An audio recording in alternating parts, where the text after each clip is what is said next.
پورا کروں گا تقریباً ایک حدیث سے ٹائم پورا ہو جائے گا. میرے آقا نے ہر سال کے اندر رمضان مبارک کو ایک دن پہلے ایک عظیم اور طویل حدیث مبارکہ صحابہ اکرام کے سامنے رکھی. میں چاہنا کہ وہ حدیث مبارکہ اس جمعے دوتے گوشت گزار کی دی جائے. سرکار عالم صلی اللہ علیہ وسلم کا فرمان علی شان ہے.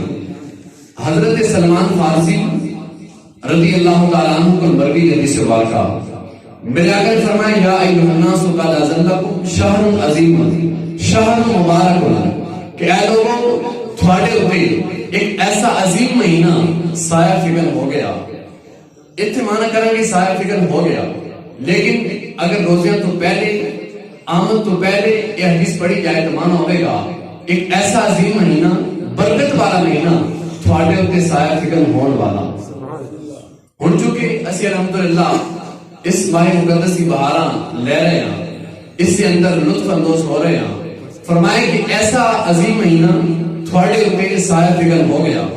فرمائے شہر مبارک یہ بابرکت مہینہ, شہر عظیم یہ عظیم مہینہ عظمت والا مہینہ, شہر مبارک یہ بابرکت مہینہ. پھر اگلی میرے آقا نے فرمایا وَشَهْرٌ فِيهِ لَيْلَةٌ خَيْرٌ مِّنْ أَلْفِ شَهْرٍ. فرمایا کہ اس مہینے کے اندر ایک رات ایسی ہے کہ اور رات صرف ایک رات 1000 مہینے تو افضل رات ہے. رات ایک ہے لیکن فرمایا کہ 1000 مہینے تو افضل رات ہے. اور کیڑی رات ہے؟ لیلۃ القدر کی رات ہے. اور یہ انشاءاللہ سن سارے اللہ کے حکم دلال نصیب ہوگی. اللہ رب العزت لیلۃ القدر جیسی عظیم رات کی سانوں نصیب فرمائے. پھر میرے آقا نے فرمایا جعل اللہ صیامہ فریضۃ. اس ماہ مقدس کے اندر اللہ نے ہر مسلمان کے اوپر روزے رکھنے فرض کرا دیا. وقیام علیہ تطوعا, اور اس ماہ مقدس کے اندر راتوں کے اندر قیام کرنا, نفلی قیام کرنا, فرمایا یہ نفل کرا دیا. مثال کے طور پہ تراویح پڑھ لی. عربی لغت کے اندر جس کتاب کے اندر بھی احادیث کا باب ہوئے نا, اس کے اندر فرائض یا واجبات یا سنن کی گل ہوئے, نوافل تو سنتوں ایک باب کے اندر اکٹھا ذکر کیتا جاتا, اور نفل کے زمرے کے اندر سنت بھی ذکر کیتا جاتا.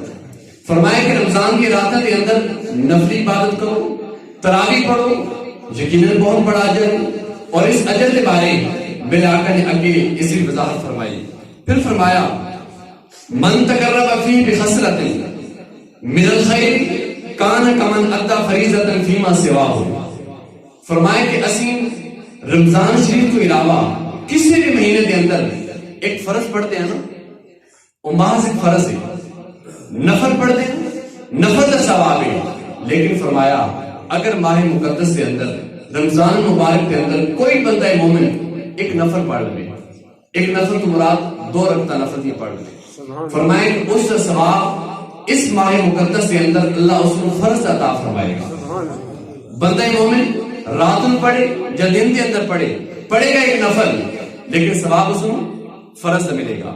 پھر فرمایا ومن ادى فریضۃ فیہ کان کمن ادى فریضۃ 70 فریضۃ فیما سواہ.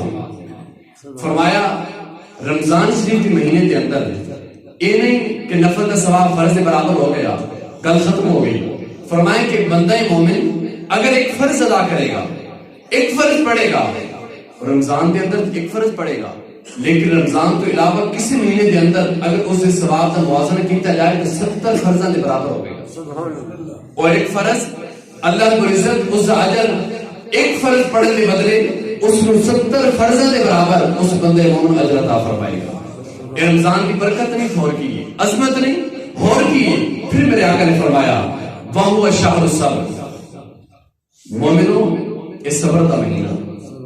بندے مومن کے سامنے طرح طرح کے مشروبات, طرح طرح کے کھانے, پھل فروٹ سارے موجود ہوتے ہیں, لیکن بندہ اپنے منہ تک نہیں لے کے جاتا, کیونکہ اللہ کا حکم ہے, اس سے رسول کا حکم ہے. صبح تو لے کے غروب آفتاب تک کچھ نہیں کھانا, کچھ کھانا پینا نہیں, جماعت رکے رہنا, اس کا نام روزہ ہے. فرمایا ہر چیز موجود ہونے کے باوجود بندہ مومن روزے کی حالت کے اندر صبر کر رہا ہوں. اور صبر کیڑی چیز ہے؟ فرمایا بس صبر ثواب الجنہ. صبر کا بدلہ اللہ نے کی عطا فرمایا؟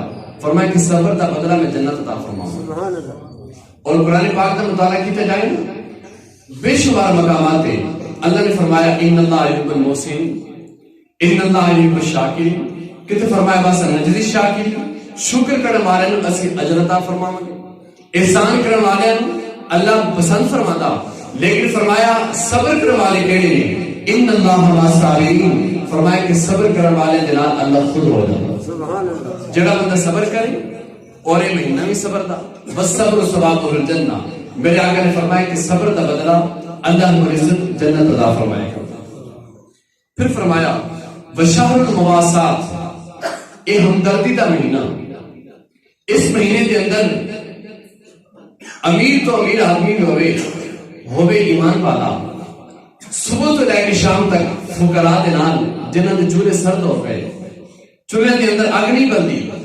جڑے لوگ غرباء فقراء بھوکے سو جاتے ہیں انہاں دے نال ہمدردی بندہ مومن کر رہے ہوں.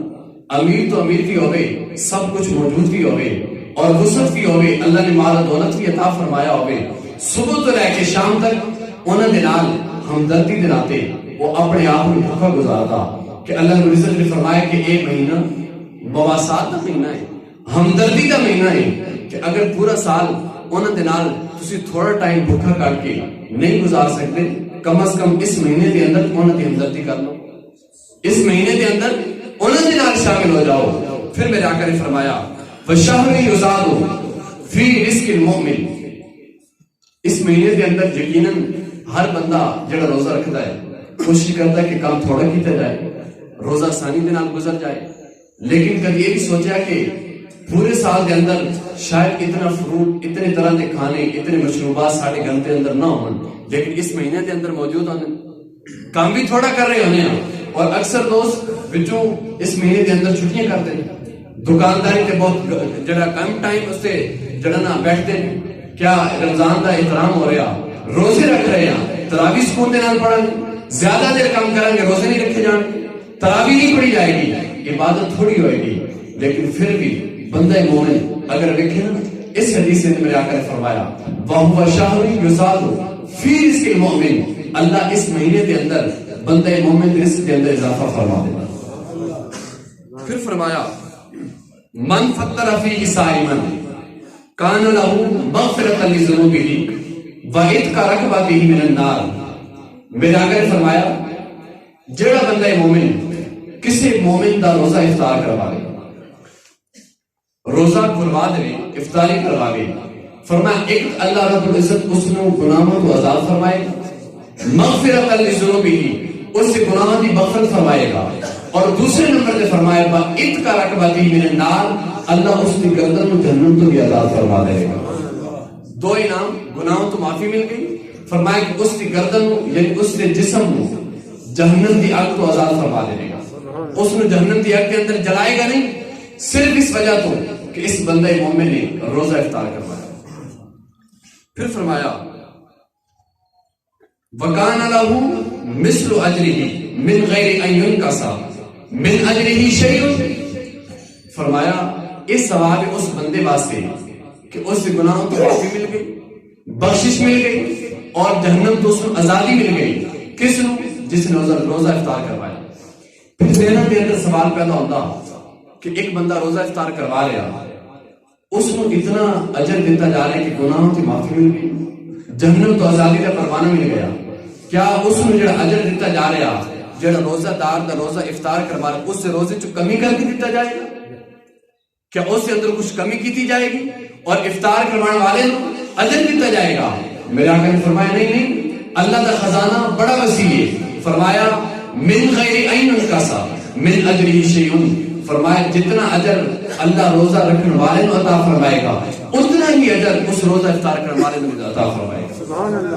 اور فرمایا من غیر این انقصا من اجرہ شیء. فرمایا کہ روزہ دار دے روزے دے ثواب دے وچوں کمی نہیں کی جائے گی، ذرا برابر بھی ثواب کم نہیں کیتا جائے گا، بلکہ اس کو اپنا اجر دیتا جائے گا. اور افطار کروانے والے نو اپنا اجر عطا فرمایا جائے گا۔ پھر فرمایا قلنا یا رسول اللہ صلی اللہ علیہ وسلم لیس کلنا یجد ما یفطر الصائم۔ صحابہ کرام نے سوال کیتا اور ساڑھے واسطے آسانی پیدا کی، پیارے آقا ہر بندہ امیر تے نہیں، ہر بندہ صاحب وسعت نہیں کہ بہت بڑا اہتمام کرے اور مسلمانوں کا روزہ افطار کروا لے، پھر اس نے اتنا اجر ملے گا کہ نہیں؟ اے صحابہ کرام نے سوال کر کے نا غریباں واسطے، تھوڑے مال والے واسطے یہ آسانی فرمائی۔ میرے آقا نے فرمایا یہ گل نہیں کہ جڑا بندہ پیٹ بھر کے کھانا کھلائے، وسیع دسترخوان لگا کے روزہ افطار کروائے، پھر اس میں اجر ملے گا، بلکہ فرمایا جڑا بندہ کسی کا روزہ افطار کروائے کس چیز کے نام؟ فقال رسول اللہ صلی اللہ علیہ وسلم یؤتی اللہ ھذا الثواب من فطر صائما علی مسکۃ لبن او تمرۃ او شربۃ من ماء۔ فرمایا اگر بندہ مومن ایک بوند دودھ دے نال، یعنی ایک گھٹ دودھ دے نال، ایک گھٹ پانی دے نال یا ایک کھجور دے نال کسی بندے مومن نو روزہ افطار کروائے گا، اللہ اس نے وہی اجر عطا فرمائے گا کہ اس سے گناہ کی بخشش بھی ہو جائے گی اور اس نے جہنم تو آزادی کا پروانہ بھی مل جائے گا۔ ایک بندہ پیٹ بھر کے کھانا کھلا رہا اور دوسرا بندہ اس سے کوئی وسعت ہی نہیں، ایک گھٹ پانی دا پلا دے، اپنے ثواب دے نال یار اج میں تینوں پانی پیش کر رہا ہوں اس دے نال تو روزہ افطار کر، یا ایک گھٹ دودھ تینوں پیش کر رہا اس دے نال روزہ افطار کر، یا ایک کھجور دے رہا اس دے نال تو روزہ افطار کر تاکہ مینوں بھی افطار کروانے دا ثواب مل جائے۔ فرمایا ثواب کے اندر کمی نہیں، اس میں اتنے ہی ثواب عطا فرمایا جائے گا۔ پھر میرے آقا نے فرمایا من اشبع صائما سقاہ اللہ من حوض شربۃ لا يسمع حتى يدخل الجنہ۔ میرے آقا نے فرمایا من اشبع صائما، اگر کوئی بندہ مومن کسی بندے نو روزے دار نو پیٹ بھر کے کھانا کھلا دے، پیٹ بھر کے کھانا کھلا دے یا روزے دے اندر سحری دے دے یا پھر اسے افطار کروانے دے اندر پیٹ بھر کے کھانا کھلائے، میرے آقا نے فرمایا اللہ رب العزت اس نو میرے حوض کوثر کو پیٹ بھر کے پانی پلائے گا۔ حوض کوثر کا پانی اس نو اللہ پلائے گا، اور ایسا پانی لذیذ اور ٹھنڈا پانی، فرمایا کہ حشر کے دن جس ٹائم ہر طرف گرمی کا موسم برپا ہوئے گا، اس گرمی کے اندر بھی جس نے حوض کوثر کا پانی پیتا ہوئے گا نا، فرمایا اس ٹائم بھی محشر کے دن بھی اس نے پیاس محسوس نہیں ہوگی، اس نے پیاس نہیں لگے گی جڑا بندہ پیٹ بھر کے کسی روزہ دار کو کھانا کھلائے گا۔ پھر فرمایا وَهُوَ شَهْرٌ أَوَّلُهُ رَحْمَةٌ وَأَوْسَطُهُ مَغْفِرَةٌ وَآخِرُهُ عِتْقٌ مِنَ النَّارِ۔ فرمایا اس کا پہلا عشرہ رحمت ہے اور اس کا درمیان والا حصہ مغفرت ہے اور تیسرا حصہ عتق من النار۔ اللہ رب العزت تیسرے حصے کے اندر مسلمانوں کو، مومنوں کو جہنم تو آزادی کا پروانہ عطا فرمایا۔ پھر فرمایا من خفف عن مملوکہ فیہ غفر اللہ لہ وآتقہ من النار۔ فرمایا اگر اس مہینے کے اندر اللہ نے کسی نے اتنی مال و دولت عطا فرمایا، کوئی اس مقام پہ پہنچ گیا کہ اس سے ماتحت ملازمین نوکر ملازم کم کر دیں گے، فرمایا انہوں نے ڈیوٹی کے اندر تخفیف کر دیں گے، کام تھوڑا جا گھٹ کر دیں گے کہ یار تھوڑا روزہ ہے اس واسطے تسی ہے کہ 8 گھنٹے کم کر دیو نا، تسی روزے کے اندر 7 گھنٹے کم کر دو لیکن مزدوری تو میں پوری دوں گا۔ فرمایا جڑا بندہ مومن اپنی مملوک ملازم کے اوپر اتنی شفقت کرے، اللہ رب العزت اس کی گردن جہنم تو آزاد فرما دے گا۔ رواہ البیہقی فی شعب الایمان، اس نو امام بہقی نے شعب الایمان کے اندر اس حدیث کو نقل فرمایا۔